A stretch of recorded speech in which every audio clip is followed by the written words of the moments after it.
Good morning, folks, and thanks for joining us today. My name is Catherine Johnston, and I'm the Community Outreach Coordinator for Path Employment Services. Welcome to our Let's Talk Career series. For those of you who may be new to this, who are just tuning in, the goal of these informal interviews are to give a bit of insight around different occupations and careers. So maybe you are thinking of getting into a new career, you're not sure where to go, or you're considering changing your career. Maybe you're tired of what you're doing and considering other options. It's a unique conversation that we have, very informal with our guests to share their unique journeys around their career and give a little insight. So today, I'd like to introduce our guest, Nrinder Nann. Thank you, Nrinder, so much for agreeing to join us today. I appreciate it. Good morning, Catherine. My pleasure. So I'll start the introduction before we get to what your job is now. I understand that your very first job was painting windows for holidays and rodeo. Can you tell me a little bit about that? Yeah, I sure can. So I grew up in a small town in the interior British Columbia. It was primarily like a mining town, a lumber town, and a rodeo town.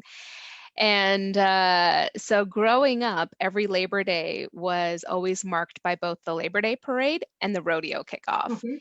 And every year I would, as a kid, go through the magic of walking by all the storefronts that had these really fun, whimsical, and funny window paintings that would go up in during the Labor Day weekend celebrations for rodeo, but then also in the wintertime and all the magical kind of snowscapes that would get created on all the storefronts from restaurants onwards. So I used to walk around as a kid holding my dad's finger, and I'd like make him stop at all the storefronts so I could look at each one and take it fully in. And I was a creative kiddo. So as I kind of made my way through begging my parents for a new bike, or like trying to figure out if I had enough money in my piggy bank and all that kind of stuff, over time, my dad saw that I was getting better as a drawer and a painter in my own little sketchbook. And so he encouraged me to consider painting windows. Mhm. And my mom owned a cafe, so I started with hers. And then the local kind of shopkeepers, who came in for their morning coffee or their breakfast, made comments on the painted windows and asked who we had this year. And over time, the word of mouth spread, and like Labor Day was my, inaugural painting. And then when it came to the winter that year, when I was 13 years old, I think I ended up doing about 8 or 9 storefronts. Wow. And it was really great because as a young person, it was about harnessing my own skills, what I loved Mhm. to do. Mhm. It gave me an opportunity to think about planning, like thinking about, Mhm. okay, so what is this business? What would be the appropriate kind of image to go with this Mhm. business? And none of that was taught to me. It was just kind of like, I really wanted to do this thing, and I was inspired by the way other people had done it in the past and Mhm. realized I could do it. And so I guess it was like that fighting spirit of like, I can totally do this, and the encouragement of my father. And off I went painting windows for a few years before I landed my next job. That's amazing. That's awesome. So what other kind of jobs did you have growing up that maybe led you to where, you know, in the direction where you are now? Was there? So I think it's probably not too dissimilar to everybody in our Mhm. working life. There's things that happen in our personal life, and then there's the jobs that we have to do in order to make ends meet, right? Mhm. So I took on from window painting, helping my mom out in her cafe and restaurant, and moving towards getting paid for that from her, to becoming a line cook at the age of 15 in a restaurant, because it was a small town. There weren't a lot of range and entry level jobs. Mhm. So I was like every other teenage kid, right? Just trying to get a good part-time job kind of Mhm. thing. And I kind of kept that up until I graduated high school, did that whole entry level position, part-time, minimum wage. And then while I was going to university, by that point, I had already gotten quite involved in community activism work. When I was 14, I started a Students Taking Action Against Racism group in my Mhm. junior high school with the support of my teachers.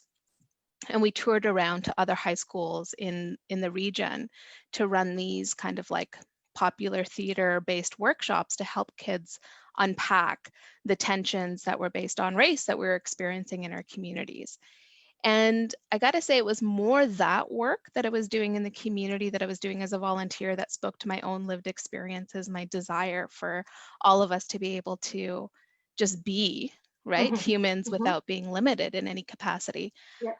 It was more that work that ended up compelling me towards a career in this path. So by Yep. the time I was in university, I would take on temporary work.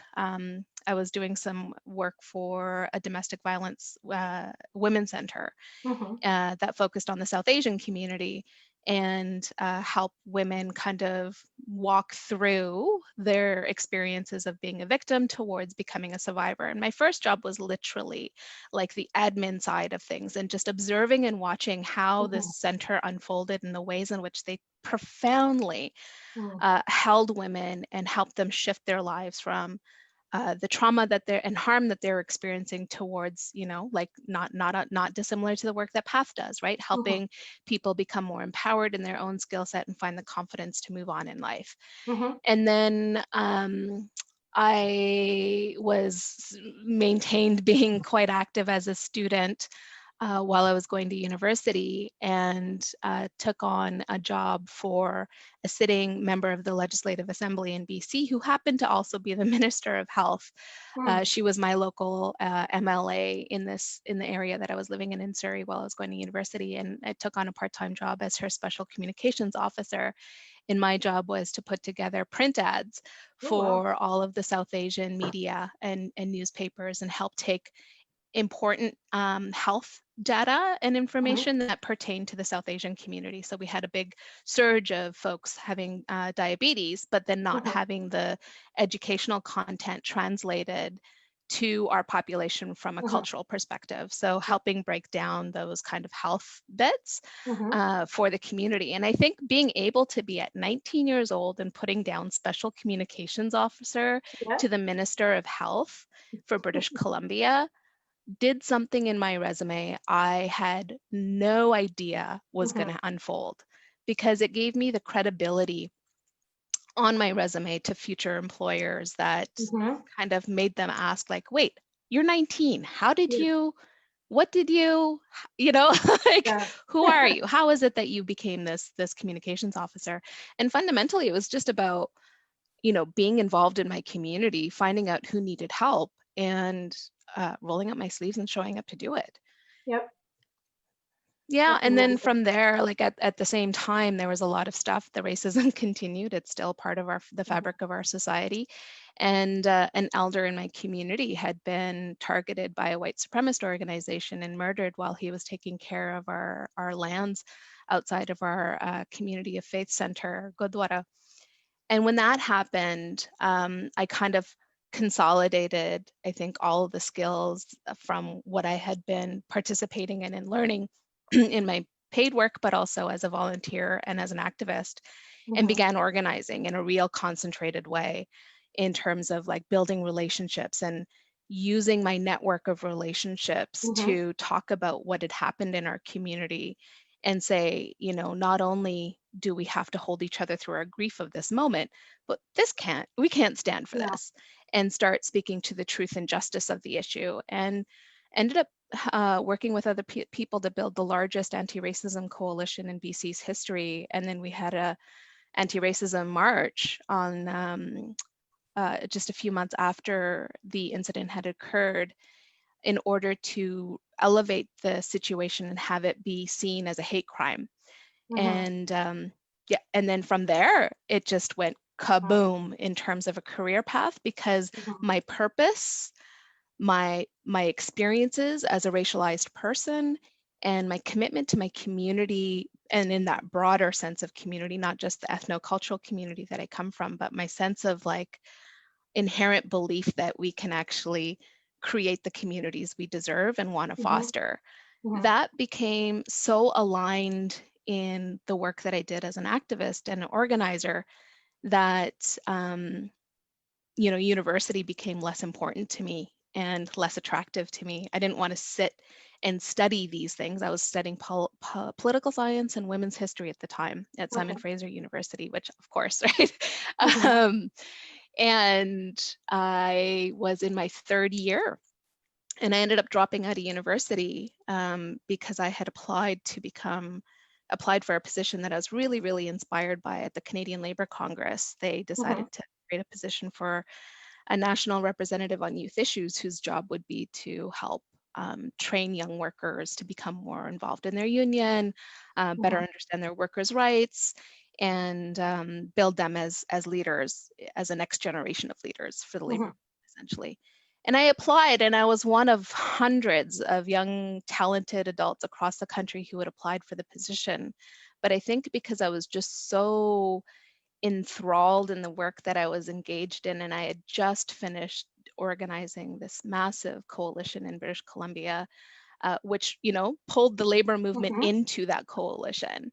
Um, and the president of the Canadian Labour Congress at that time really was committed to the version of employment equity that existed at that time, Mhm. and saw the value of having a young racialized woman take on the role. And I think that played a role into it, plus all of the lived experience that I was able Mhm. to Of accumulate, and course. how much my resume had spoke at that point about what I was capable of doing and what skills I had honed. Yeah, so it was interesting. Incredible. I also really wanted the job. Like, I so wanted the job. And so I had put together a proposal of, if I were in this position, Mhm. this is what a national youth campaign would look like from my perspective. And, this is the content that I would focus on in terms of Mhm. education. This is the skills that I can bring to it. And these are the areas that I think require mentorship. And because I gave it such a fulsome perspective, and because I felt the work was so necessary in our Mhm. society, I just put it all out there as part of my application process. That's They didn't amazing. even ask for it. And I think that then made them realize just how dedicated I was to the Mhm. work, from a very intrinsic perspective in who I am. Almost like you were already doing the job from a different lens. That's amazing. Wow. Yeah, How long were you there for? I was 21 when I took that job, Mhm. and so I moved from BC to Ontario then, and I was there from 1998 until 2004. Wow. That's And yeah, it was an incredible opportunity. Inside that organization, I learned everything about nonprofit organizations. I learned a lot about government as well, and Mhm. policy making. I learned so much about workers' rights, and the whole kind of range of experiences workers have in our country, from the public sector through to the private sector, and from entry level to, all the different ceilings that workers have to break through in order to be recognized and valued deeply Mhm. for their contributions in the workplace. Mhm.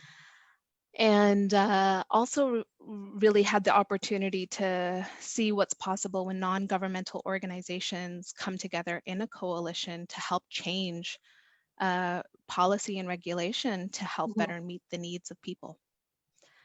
So in many ways, even though I dropped out of university, I feel like that position gave me my degree. Mhm. Um, I Mhm. learned everything I would have learned around poli-sci and women's history in Canada by engaging in the work. Yeah, with the lived And I think experience. that That was was, yeah, I amazing. think that was a unique opportunity in terms of the lived experience versus Mhm. going into post-secondary at that time in the late 90s. Yeah, Yeah, that's and then from there, I went to I actually received a phone call, realizing how many blessed opportunities I had as a young worker. I was 28 at the time, and received a phone call from a mentor of mine in the Canadian labor movement who had been doing some work in the US. And he asked me whether or not I'd be interested in a position directing education and leadership development for a healthcare workers union in New York City. oh my goodness. And I was just like, me? Really? Like, I just, when you get called on and you're not sure if you can Yeah. take on the role, was definitely going on in my head. And I thought, what the heck, I'll go down and I'll see what they're all about. And what was amazing about that job opportunity was this was a healthcare workers union that had 175,000 members in it.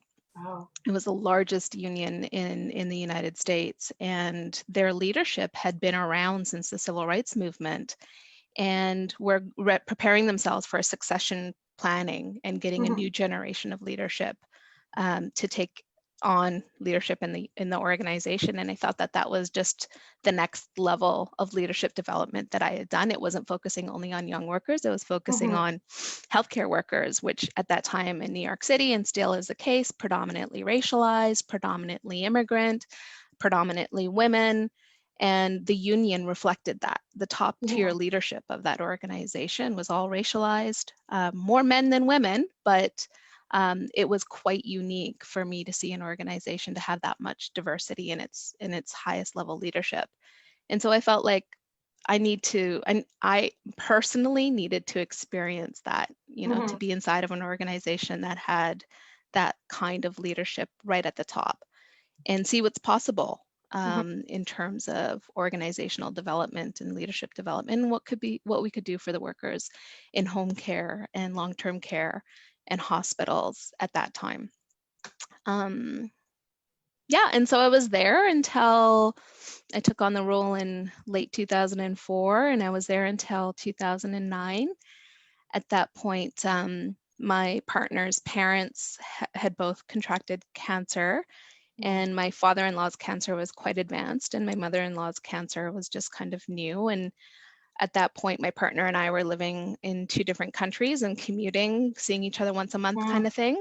And that just wasn't sustainable at that moment of crisis in our family. Yeah. So I had to go to my employer and ask for accommodation, see if they were willing to have me locate to upper New York, upper state New York. I think I asked if I could be based in Buffalo so that I could be closer to my partner's family and be available.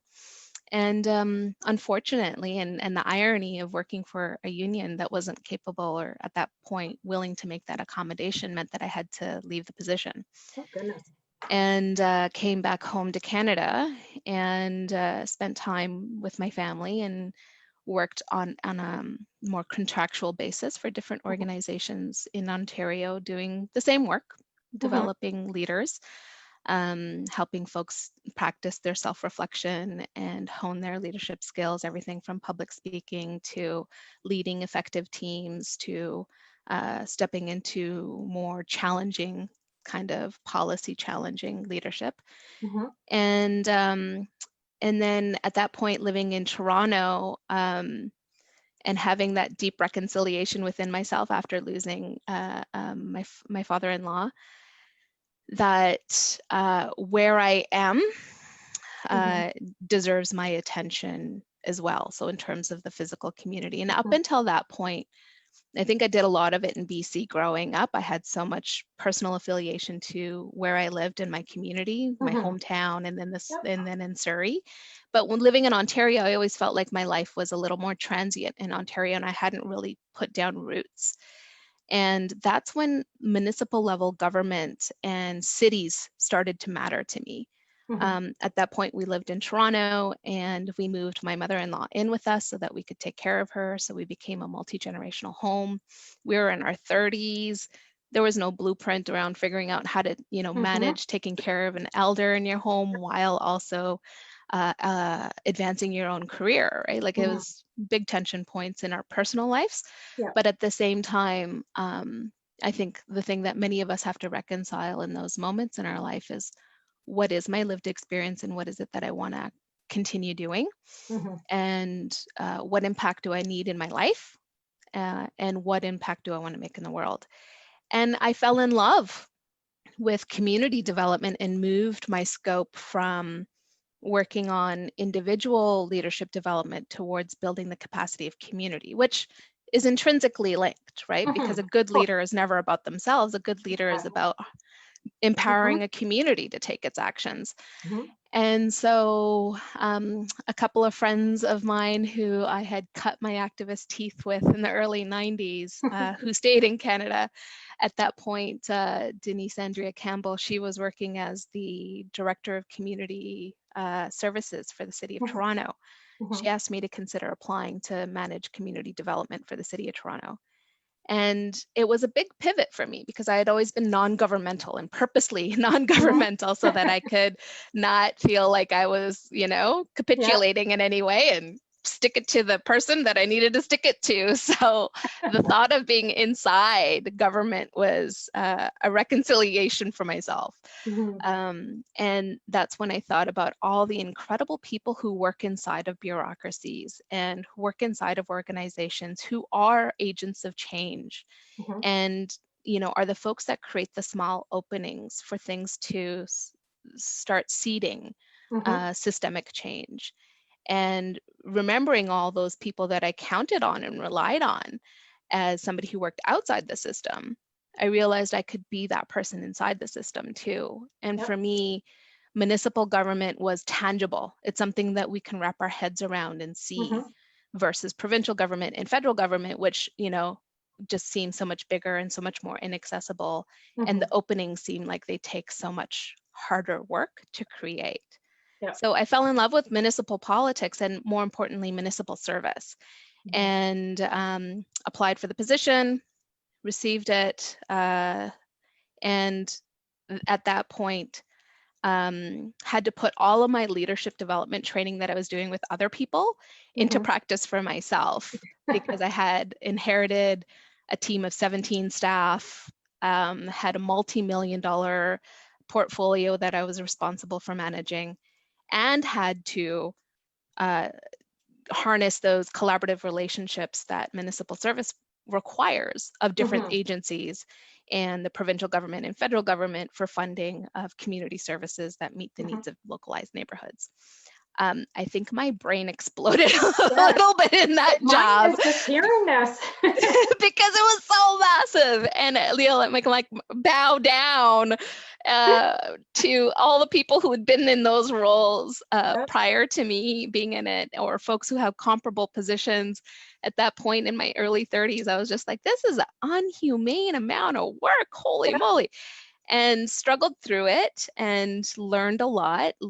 Definitely made a lot of mistakes. Mhm. And I think at that point, if in the Canadian Labour Congress job, I got my bachelor's by by my job at Yeah. the Canadian City of Toronto, I felt like I was definitely into master's level work there. And yeah, from there, I unfortunately, because as the story unfolds, I've been working since I was such a young kid, and Mhm.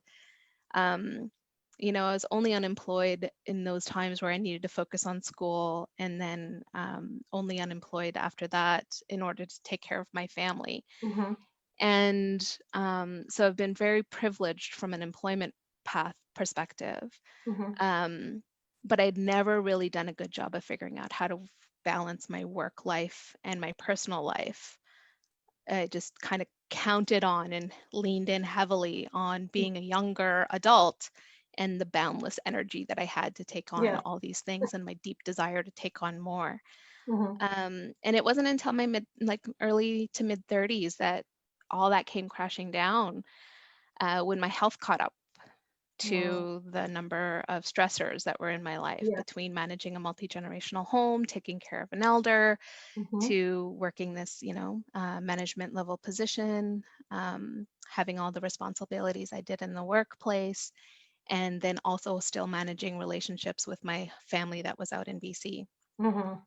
Um, so yeah, literally couldn't get out of bed one day, Oh goodness. and discovered after a bunch of health tests that I had been contending with, unknown to myself, a systemic hormonal disorder that had always been there that I just never paid attention to or just continued, struggling through.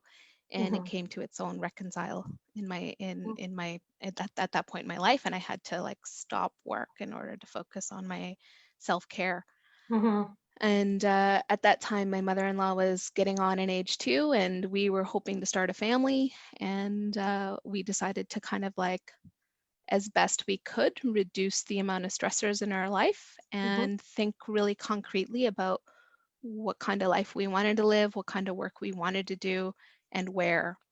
And so we kind of went on a tour looking for a new home in a Okay. new city. and where we could afford to be a multi-generational home and have Mhm. everybody be comfortable Mhm. and live in enough space together that we could make that happen. And then, yeah, lo and behold, 9 years ago, we made the fateful decision to come to Hamilton. And I always say Hamilton is the place I came to heal. And therefore, I feel a deep obligation to this city and the people in it. Mm. And the folks that I met in those first few years of living in Hamilton, and the way in which I saw people see each other as human beings and greet each Mhm. other on the street and greet each other across the retail counter. Mhm. There was actual human interaction Mhm. that gets lost in big cities that I Yes. never experienced in Toronto. Unfortunately, it does. Yeah. Unfortunately, yeah. Mm. And so it was the spirit of the city that made me feel at home. It's the working class roots of the city that definitely Mhm. felt much more comfortable than some of the pretentiousness that I experienced in the bigger cities, Mm. and the proximity to nature. So we fell in love with the city, and luckily the city, enough people fell in love back with us that Mhm. the community work that I was engaged in here was very much about supporting individual neighborhood leaders, Mhm. and also doing work around women's rights stuff, and working with racialized residents in the city to build their capacity and power. And when 2014 came along, by that time I had felt like I wanted to get engaged again, and I felt good enough in my body that I could do so, and ended up becoming the manager of Matthew Green's campaign to become the city Mhm. councillor at that time, and met so many incredible people through that work here in the city, and realized that change is possible, and in a new way. Even Mhm. though that was the basis of my career, and the work that I did was helping people feel empowered to use their skill Mhm. to make change possible, to see it unfold in Hamilton just felt that much more possible because of the way in which the foundation of this work already lives in our neighborhoods. Mhm. And uh, I had also taken a big pivot in my career at the time. So my volunteerism continued down the course of the things that mattered most to me in terms of change making. Mhm. And then my career path shifted to becoming a small business owner. I was studying holistic nutrition and like working on healing my Mhm. systemic health issues, and being a typical love to study, and everything Mhm. I learn I want to share with people. So Mhm. I studied to become a holistic nutritionist, and studied Ayurveda, and opened up Nourishing Health, a holistic wellness studio on James Street in downtown Wow. Toronto, or in Awesome. downtown Hamilton. Interesting. Yeah. So, which was great because again, my big drill home message to everybody is never undercount what your lived experiences give you Mhm. in terms of transferable skills and knowledge that can be applied in the workplace. Mhm. And so all that campaign work, all that organizing work are really good transferable skills towards becoming an entrepreneur Mhm. and building a business, because very much depending your business rests on the mission and values your business is espousing in the Mhm. services it provides and in the ways in which you're hoping to make your profits, and not dissimilar to any organization or community-based work. So those skills lent themselves to each other, and as a holistic nutritionist, I focused on teaching people about how to make healthier nutritional choices in their lives, how to use movement and mindfulness as part of that practice. Mhm. And all of that really did kind of come into this realm of healing work that I think all of us at some point in our lives really need to dig deep into, depending on what life circumstances come our way, Mhm. and depending on our ability to afford those services or not. They're part of that life skill set that Mhm. we need to be able to lean on, even in the workplace when things can get overwhelming. And Yep. so being able to take your deep breaths, being able to Mhm. acknowledge your body in the work that you're doing, Mhm. so that you can come to your work in the most fullest Yeah, way possible. I agree. Yeah, so yeah, I was a small business owner here in Hamilton, and then when 2018 came along, I'd already heard a lot of folks had asked me to consider running here locally. And at that point, after some, deep contemplations with my family, made the decision to throw my hat in the ring and give it a go. And here we are. And you are now Ward 3 City Councillor. Yeah. That's awesome. That's And amazing. I can't believe it's already been 2 years in the role. Like I know it doesn't seem like it, does it? No. It's because there's so many things happening. So many things happening. So I've heard about you personally in the community referred to as the counselor who cares. What does that make you feel? Oh, that is such beautiful feedback. That's really heartwarming. Because it's pretty much the ethos from which I operate, Yeah. I think some of the challenges of how we've come to understand the role of a politician or the role of an elected leader has become so detached from people. And they end up being these individuals in a monolith versus the reality, especially at a councillor level, which is you're still that neighbor. We still are the same people. I'm just now in this position to whether you voted for me or not, make sure that the services and the decisions that we're making around the city council table reflect the reality that our residents are living with. And I care deeply about the people of this city. And I'm glad that folks can see that carry out in the way in which I choose to be in this role. So what would you say would be your best quality that makes you good at what you're doing now? Listening. So I have made a deep commitment, regardless of where somebody stands on a particular issue, that their lived experiences are one that are worth me listening to and seeking to understand. I believe that when we offer that to each other, we can learn something ourselves, but also expand what we thought we knew prior to meeting that individual. And though I take a strong stand on issues that I will be unwavering on because they are the just thing to do, I have been pleasantly surprised at times when I thought I was meeting with somebody who was very oppositional, who didn't agree with me on a course of action, or let's just put it on the table, like housing and homelessness, for example. Somebody who felt like tents should not be permitted in the city, and that nobody who is homeless ought to have that as a course of transitional housing on the way towards their path to secure homes.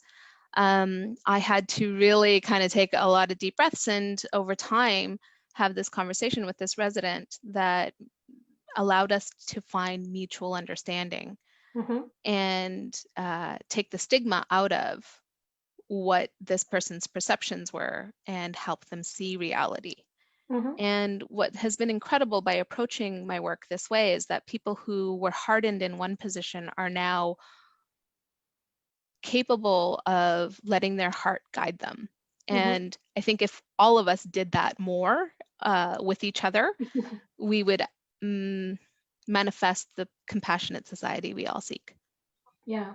I mean, I find Hamilton is a very compassionate city. I mean, it certainly is. You do take care of your neighbor as well as you take care of yourself at times. And that's amazing. You reach out for help and help is there. Like people don't usually turn their back. Yes, there's always negativity and things that happen, but that's with anywhere. But here I find the doors are always open. So I love living in the city.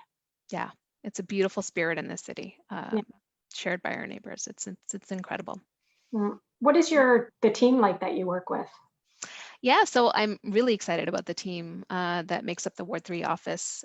So I have 3 staff who are permanent to the office. One operates in an executive assistant role, Daniela Gialetti, who, part of her job is to, do the admin side of things as an executive assistant, but also I get to allow her the opportunity to flourish into her personal professional areas of development, which really rest in policy. And she is somebody who really thrives in being able to dig into an issue and find best practices and think thoroughly through how it could be applied to the city of Hamilton, and do it in a way that's consultative as well. So it's not just about studying something and putting it in front of me to consider for a motion or in response to a decision council needs to make, but she's also doing the work of community engagement with other people who in Hamilton have the experience around a particular issue. So as an executive assistant, she's both administrative, but also policy, which is awesome because I really see her flourish in the role and get to be carry out my kind of intrinsic nature, which is supporting the leadership of other people. Next is Amy Majani, who is our community liaison, and her fundamental role is being the office connection to folks who call or email and are looking for support around city services. So she links people, our residents, to the city system and helps resolve either points of conflict or inquiry and get people the answers that they need, or sometimes the answers that they don't want, but unfortunately are the only answers that are available. So I see her constantly flexing so much empathy for our neighbors across the ward, but at the same time, flexing a lot of know-how as it relates to customer service and making sure that the city system is better understanding the issue that we're representing for the residents, because it's not always the same in every single ward across the city. Things are unique in certain pockets of our city. And then the third position in the team is a part-time position, Carrie Leclerc, who works as my climate action coordinator. And Carrie's job is very specific and localized. Because such a big part of Ward 3 is adjacent to the industrial North End, there are systemic historical issues between neighbors, the industrial neighbors and our residential neighbors. And one thing that I made a commitment to among many when I came into this role was to address what had been unaddressed for decades in that point of tension. And so she is that liaison. Open up the Pandora box. Totally opened up a Pandora's box. But you know what has been incredible? Because fundamentally, like the way I approach my job and this role is we all deserve to be good neighbors to each other. And that is about finding understanding. And so as we've rolled back the carpet and looked underneath the rug and seen who the players are and how people are impacted, it's enabled us to have a really frank conversation with people who are like, thank goodness for finally talking about these issues as they actually appear to be. And so we've been able to help some businesses make better choices. We've definitely been able to help advocate for our residential neighbors in that area to have issues that had gone historically unaddressed start being addressed. And actually next month, I'll be tabling a motion that looks at how the city does demolitions as a result of an incident that occurred in the ward where a demolition didn't go according to the plan and sent up a huge plume of unknown toxins and particulate matter into the air, and having the residents nearby have to just contend with it. So there's some changes, systemic level changes, some that the city has control around, and then others where we learned through the process that is not in our realm of control. But my job is to hone into what is within the realm of control of the city, make that happen, and then advocate to our counterparts at higher levels to round out the change that's required. So for air quality, for example, for that portion of the neighborhood, we'll be addressing it as it relates to demolitions through motion at planning. So Carrie's role is kind of taking that resident feedback and experience, trying to connect with those industrial players, and then work with me around policy level changes that are appropriate for the municipal level around climate change and climate action. That's awesome. Sounds like a great team to work with. Yeah, it really is. And I think on an all-women team, which I didn't do by design, but just happened to be based on the folks who applied for those positions. That's awesome. That's awesome. How has COVID affected the work that you're doing? Yeah. Oh my gosh. I wish I could. I wish I didn't have to ask that question anymore. I really do. It's fundamentally transformed everything about the job for me, because a key aspect of an elected representative is being available to meet with people and connect with them around the issues that they're facing. And it is so intrinsically critical and important to the role for residents to feel seen, heard, and listened to. And that only best happens in person. So having to pivot to online everything, virtual everything, has it's both been frustrating, but also a unique challenge that I think the team has really risen to, and a new skill set even for me to become more comfortable in. So whereas before, the one-on-one with a person has always been my comfort zone, right? As a human, I much prefer having a cup of coffee with somebody and talking to them about something versus broadcasting a set of opinions or thoughts. And so I've had to kind of learn to make the technology less important and the platform less important, and still approach each interaction as if, like this conversation that we're having right now, imagining that I'm sitting at your dining table across from you with a cup of coffee. And that translates well with video. It doesn't translate always well with a phone call or by email. And so what that has meant, unfortunately, is that that line between working hours and non-working hours becomes more blurred, because most residents aren't available to connect until after they're also, ready to, bring things down a level at home, or try and sneak in a call or have a conversation during their lunch break. So those times where I would personally be taking a break are now also quite filled with connecting with residents. So I think it's been interesting to learn how to be a broadcaster. It's been really interesting to learn to make the pivots to virtual connection with residents. It's also been interesting to make this pivot with my colleagues too, because I don't see other counselors anymore either. We only interact with each other virtually. So it's meant that I needed to pick up the phone in a way that I had kind of avoided for a long time, because up until COVID, it was easy to manage between emails and seeing people. And now without being able to see people, you kind of really do have to link with all of the technology that's available to communicate with people. And then the digital divide is a reality.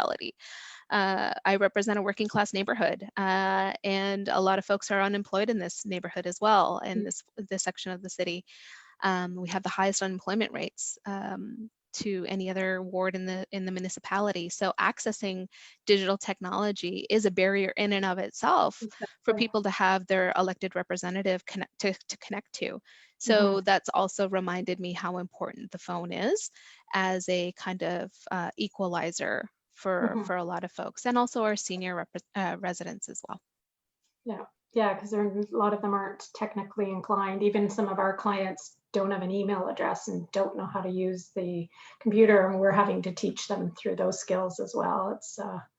It's a new time. I mean, we're managing fairly well, but there are still some people out there that need our help and our support to get up to speed with the way things are looking right now and the way they're going. So we all have to kind of get more comfortable with this this transitionary period where we're in this virtual realm with each other until it's safe for us to gather again. And it means that we get to do like what you're doing, which is help equip some of our residents with the skills and the tools and the equipment that they and you with your coffee with the counselor.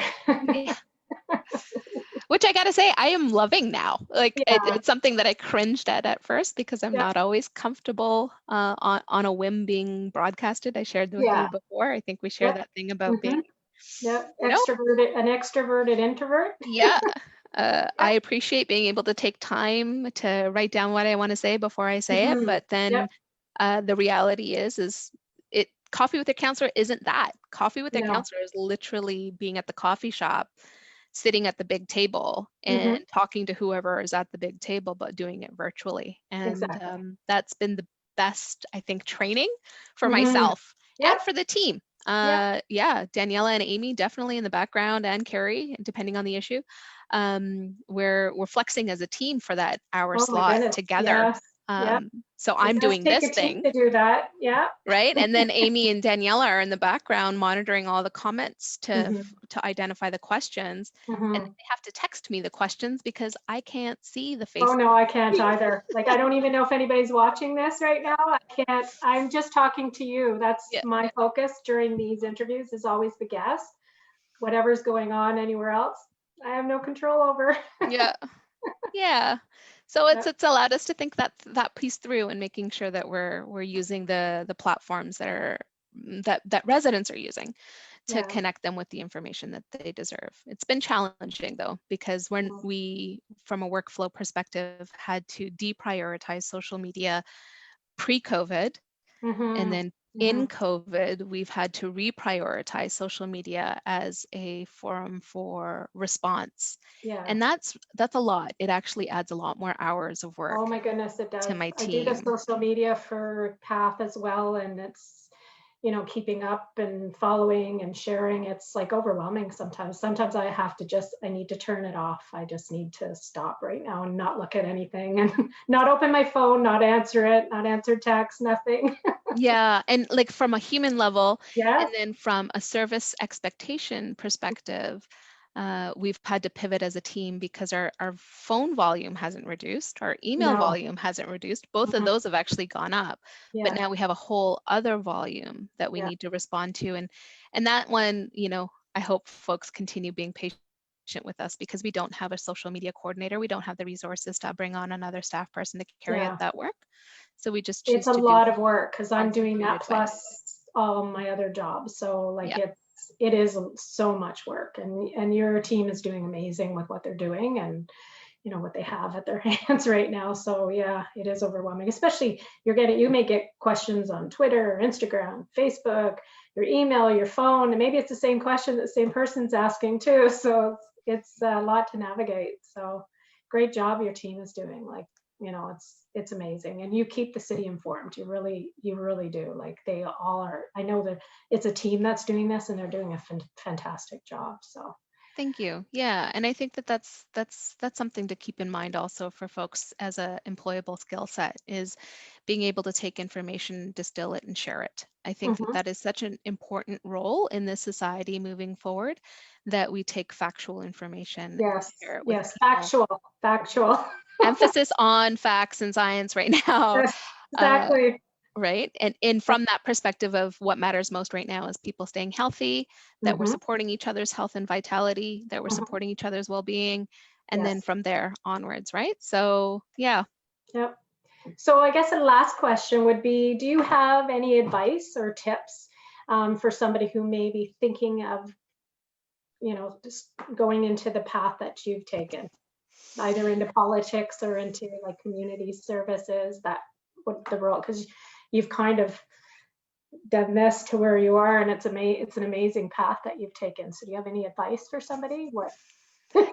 I appreciate All the you things I curving know. out those edges for me, Catherine, because in the journey, sometimes it's definitely felt like this, I right? know, I know. We're Um, trying to hone it in a little bit for the screen. as a group, and that's the reality, right? I Yeah. think the takeaway advice I would give to anybody who is seeking or curious Mhm. about your own ability to step into a leadership role, whether it is to serve your community, whether it is to hone the capacity of other individuals, or whether it's to enter the political realm. The most important thing to remember is that your lived experiences are the most critical truths from Mhm. which you can connect with other people. And the information you glean from practicing being in relationships with people, so whether it's your neighbor, whether it's the person down the street, Mhm. whether it's the folks in a community-based organization that you've been volunteering with, those relationships are the most important grounds in which you can test your own skills and your capacity to lead. Mhm. And, you know, all of us, believe it or not, flaws, mistakes, and all are capable of leadership. No Mhm. one of us, not one of us, is predestined to leadership.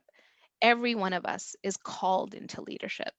And in this time of a pandemic, that we're sharing globally that hasn't existed before for over a century, at a time where our society is reconciling with some decisions and choices about how to create a world that serves all of humanity and protects this environment. Mhm. I can't stress enough how much my call to everyone is to lean into your leadership, is to lean into your voice, as quaky as it may be at the beginning, as much as you may shiver at the thought of talking strongly about a position or a need in your neighborhood or in your community. I can't stress enough how much we need you. And at every level. So whether you're working frontline in a service job, Mhm. advocating with your colleagues for the protections you deserve in your workplace, Mhm. to advocating for paid sick leave from a provincial perspective in order to make sure that everybody that we've been leaning on through this pandemic is served well to take care of themselves, to use your voice, to not shy away from the difficult conversations in our community, in our organizations, and in our workplaces. So my advice is definitely lean in, speak your truth, deepen and rely on your lived experiences, and nourish your relationships in your life. Because at the end of the day, these are isolating times, and without our human connection to each other, we can wither away. And Mhm. at this time when we need to actually be flourishing together, it's Yes. so critical to find ways to connect with each other. So flex into your virtual world, flex into your phone line, your contact list. You think about somebody, call them, Mhm. and don't be ashamed or afraid to put things down on your resume that you have done, whether you Mhm. were paid for it or not, because you would be surprised what kind of opportunities open up for you when you put it down and talk about the experiences and what you learned in your time, of whether it was a volunteer position, whether it was a position because you had to do it, or it was a paid position that you deserved. Celebrate your victories, celebrate what you've learned, talk about your mistakes in a way that aren't based in shame and guilt, but instead celebrate what you've learned, because Mhm. that's just reality, right? Exactly. And that Exactly. kind of truth and authenticity will take you further in your employment and career path and goals than trying to get the right answer. That's awesome. Well, thank you so much for all this advice and for being our guest today. And I wish you well and your team well. And I will see you again on Coffee with the Counselor, I'm sure. Awesome. Thank you so much, All right. Catherine. Take care. Take care, everyone. Bye Bye. now.